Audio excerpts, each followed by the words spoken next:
Hey guys, आशा करी सबाई भालो आछेन। एखन गरमेर सीजन और এই সিজনে প্রচুর কাঁঠাল পাওয়া যায়। কাঁচা কাঁঠালের তরকারি বা ভুনা আমার ভীষণ পছন্দ। আমি আজকে আপনাদেরকে মুরগির মাংস দিয়ে কাঁঠালের ভুনা রেসিপিটি তৈরি করে দেখাবো। আশা করি রেসিপিটি আপনাদের ভালো লাগবে। আর ভালো লাগলে আমার চ্যানেলটিকে সাবস্ক্রাইব করার অনুরোধ করছি। প্রথমে একটা প্যানে পরিমাণ মতো তেল দিয়ে দিলাম। আমি কিছু আলু ছোট ছোট টুকরো করে কেটে নিয়েছি। আলুগুলো তেলের মধ্যে দিয়ে ভেজে নিব। সামান্য হলুদের গুঁড়া দিয়ে দিচ্ছি।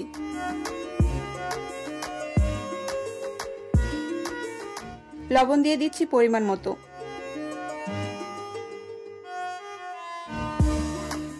এখন আলুগুলোকে মিডিয়াম হিটে 6 থেকে 7 মিনিট ভেজে নিব।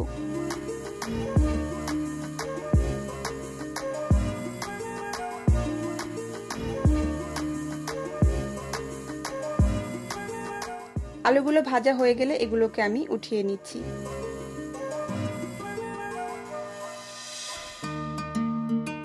এবার এই তেলে দিয়ে দিচ্ছি আগে থেকে সিদ্ধ করে রাখা কাঁঠালগুলো।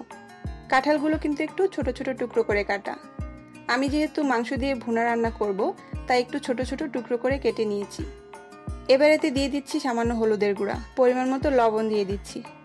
এখন আমি কাঁঠালগুলোকে ভেজে নিব 6 থেকে 7 মিনিট, ঠিক যেমন করে আলুগুলোকে ভেজে নিয়েছি।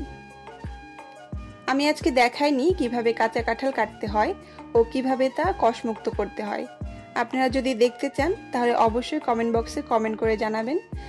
তাহলে আমি আরও একটি ভিডিও বানিয়ে দেখিয়ে দিব কিভাবে কাঁচা কাঁঠাল কাটতে হয় ও কিভাবে তা সারা বছর সংরক্ষণ করা যায়। কাঁঠালগুলো ভাজা হয়ে গেছে, এবার আমি এগুলো তুলে রাখছি। এখন মাংসটা রান্না করব। তার জন্য পরিমাণ মতো তেল গরম করে তাতে 2টা তেজপাতা, 2 থেকে 3 টুকরো দারুচিনি, 2 থেকে 3টা এলাচ ও গোলমরিচ দিয়ে 1 মিনিট ভেজে নেব। এবার দিয়ে দিচ্ছি হাফ কাপ পেঁয়াজ কুচি। পেঁয়াজগুলোকে আমি গোল্ডেন করে ভেজে নিব। পেঁয়াজ ভাজা হয়ে গেছে, এবার আমি এর মধ্যে 2 টেবিল চামচ আদা রসুন বাটা দিয়ে দিচ্ছি। আদা রসুন পেঁয়াজের সাথে কিছুক্ষণ ভেজে নেব যেন এর কাঁচা গন্ধটা চলে যায়।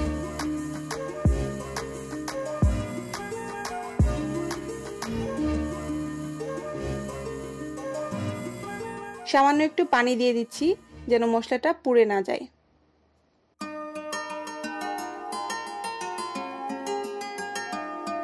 এবার 1/4 কাপ পানি দিয়ে দিচ্ছি।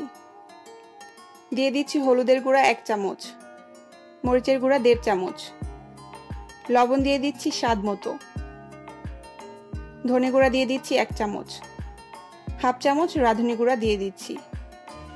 এবার ভালোভাবে মশলা কষিয়ে নিব আর প্রয়োজন হলে অল্প অল্প পানি দিয়ে কষাবো। আমি আমার সব রান্নার ক্ষেত্রেই কিন্তু বলি, যে কোনো কিছু রান্না করলে তার মশলাটা খুব ভালো করে একটু সময় নিয়ে কষালে সেই রান্নার টেস্টটা কিন্তু খুব ভালো হয়। তাই চেষ্টা করবেন মশলাটাকে ভালোভাবে কষিয়ে নিতে।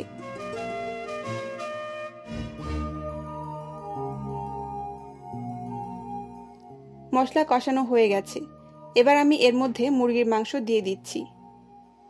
মাংসের পিসগুলোকেও কিন্তু ছোট ছোট টুকরো করে কেটে নিয়েছি। এখন মাংস কষিয়ে নিব। আমি মাংস কষানোর সময় কোনো পানি দিব না, কারণ মাংস থেকে অনেকটা পানি উঠবে আর মাংসগুলো যেহেতু ছোট ছোট পিস করা, তাই সেই পানিতেই মাংসটা কষানো হয়ে যাবে আর প্রায় 80% সিদ্ধ হয়ে যাবে। এবার ঢাকনা দিয়ে ঢেকে দিচ্ছি। 7 থেকে 8 মিনিট পর আমি মাংসগুলো নেড়ে দিচ্ছি। মাংস থেকে কিন্তু যথেষ্ট পানি উঠেছে। আমি ফার্মের মুরগি ব্যবহার করেছি আর ফার্মের মুরগি খুব তাড়াতাড়ি সিদ্ধ হয়। আপনারা যদি দেশি অথবা লেয়ার মুরগি দিয়ে রান্নাটা করেন, সেক্ষেত্রে সিদ্ধ হতে সময় লাগবে। তাই প্রয়োজন বুঝে গরম পানি দিয়ে মাংস কষাবেন, তাহলে মাংসগুলো তাড়াতাড়ি সিদ্ধ হবে।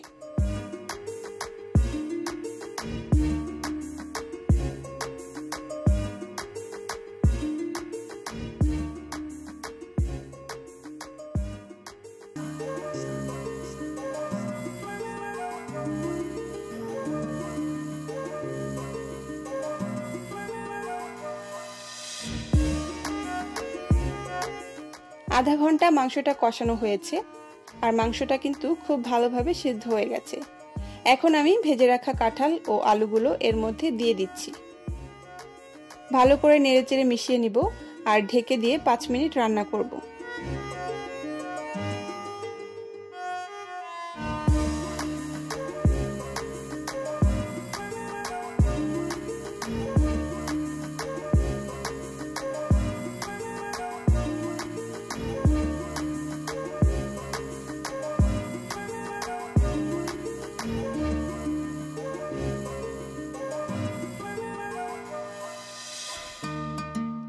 5 মিনিট পর আমি 1 কাপ পানি দিয়ে দিচ্ছি, যেন এর ঝোলটা একটু মাখা মাখা থাকে।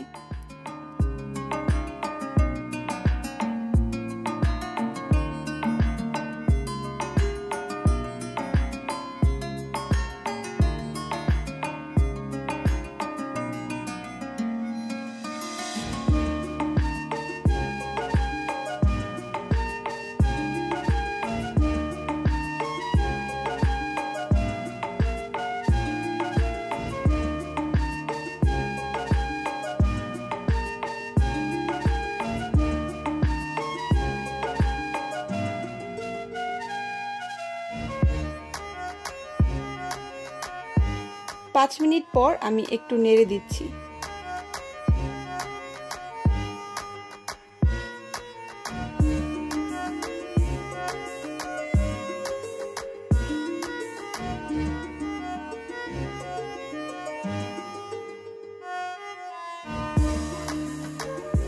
আমার রান্নাটা অলমোস্ট হয়ে এসেছে। এবার 4 থেকে 5টা কাঁচামরিচ দিয়ে ঢেকে দিচ্ছি।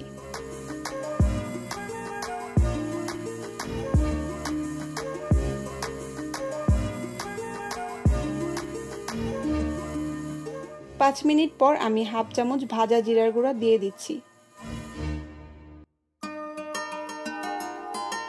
নেড়েচেড়ে মিশিয়ে নিয়ে ঢেকে রাখবো 5 মিনিট, যেন জিরার গন্ধটা এর মধ্যে যেতে পারে। দেখলেন তো, তৈরি করে ফেললাম খুবই মজার মাংস দিয়ে কাঁঠাল ভুনা। যারা এখনো তৈরি করেননি, একবার তৈরি করে খেয়ে দেখুন এটা কতটা সুস্বাদু। আমার রেসিপিটি ভালো লাগলে অবশ্যই ভিডিওটিতে একটা লাইক দিবেন, আর কেমন লাগলো অবশ্যই সেটা কমেন্ট করে জানাবেন। আজকে তাহলে এ পর্যন্তই থাক।